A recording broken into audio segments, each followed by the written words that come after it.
good morning. I am Seth Wilson, Clarity Equity Group, the managing director out here. Today I want to talk to you guys about the 10 commandments of commercial real estate. The summer analysts this year had put this together for us. They're very proud of it, and I'm very proud that they learned what this means and internalized it. So I just want to start off, we'll go through all 10 of them, but let's start off with the first one.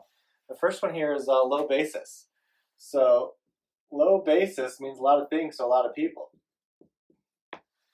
But what it means to them, to me, is buying property essentially cheap. So there's three different ways you can look at property. You can look at the income approach, the comps approach, and then the cost approach. So the income approach is using an NOI and then capitalizing that. The comparable approach is seeing what other like properties have sold in the area. And then finally, the cost approach is the price per pound or price per square foot. Those are best used for value-add properties. Okay. So there's really two lies in commercial real estate. The first one is that it's only going to cost $100,000 to fix your problem. Contractors are notoriously bad at estimating costs and timelines. So when they say stuff like that, it's probably going to be a lie. Not intentionally, but unintentionally. The second is that real estate is a cash flow business. It is and it isn't. It is a cash flow business if you buy it at the right basis. It is not a cash flow business if you do not buy it at the right basis. We'll also talk about debt structure further on into the 10 commandments here, but just understand that a lot of people will leverage property 80% and higher, and they think that it's going to be a cash flow deal. That's not going to happen. So let's also take us some other things that we have going on in commercial real estate. There's 4 ways to make money. The first is appreciation. Appreciation is just buying it for $2 and selling it for $5. This is probably the sexiest way real estate makes money. A lot of people in the coastal cities do this. It's also through value add and developmental opportunities as well, which we'll speak to. The second one is depreciation. This is just a paper loss, which of course will have to be repaid a certain amount of it at the time of sale, unless of course there's a 1031 exchange or some other ways that we can get around that.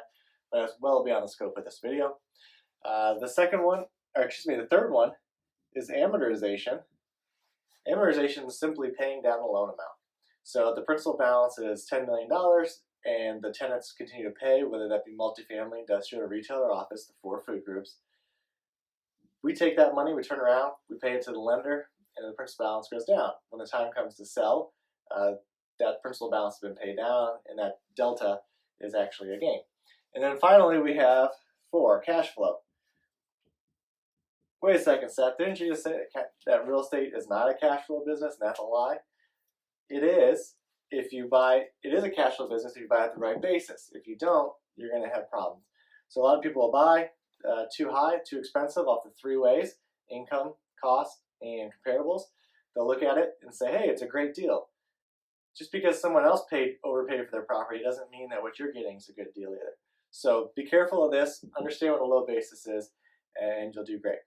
There's also 3 different ways. There's 3 different types of properties, acquisitions. The first one is stabilized.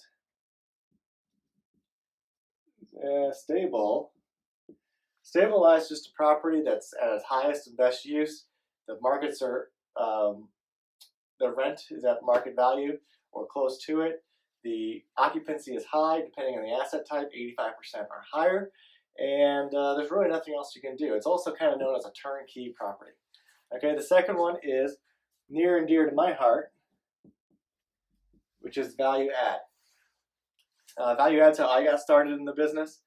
It's a really great investment strategy. It's buying something and it's fixing it up. Just like you see on HGTV, buy and fix this house, flip this house. We do the same thing, except for instead of doing it in 3 months, we do it on maybe a 3-year timeline.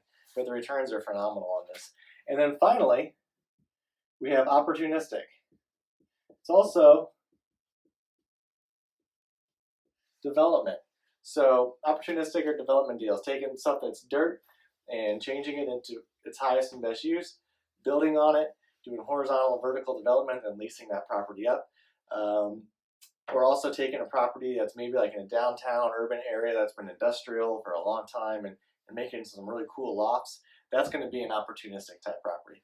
These have the highest risk, but they also have the highest reward. There's a lot of key events that have to happen to make this work. But let me tell you, none of this works if it's not at a low basis. It's all about the basis, like Megan Trainor says. So we just got to make sure that we're getting at a low basis, and we are focused and disciplined enough to ensure that every time we purchase or acquire a property or trade a property, we're getting it at the correct basis. All right, so next up we'll go to number 2.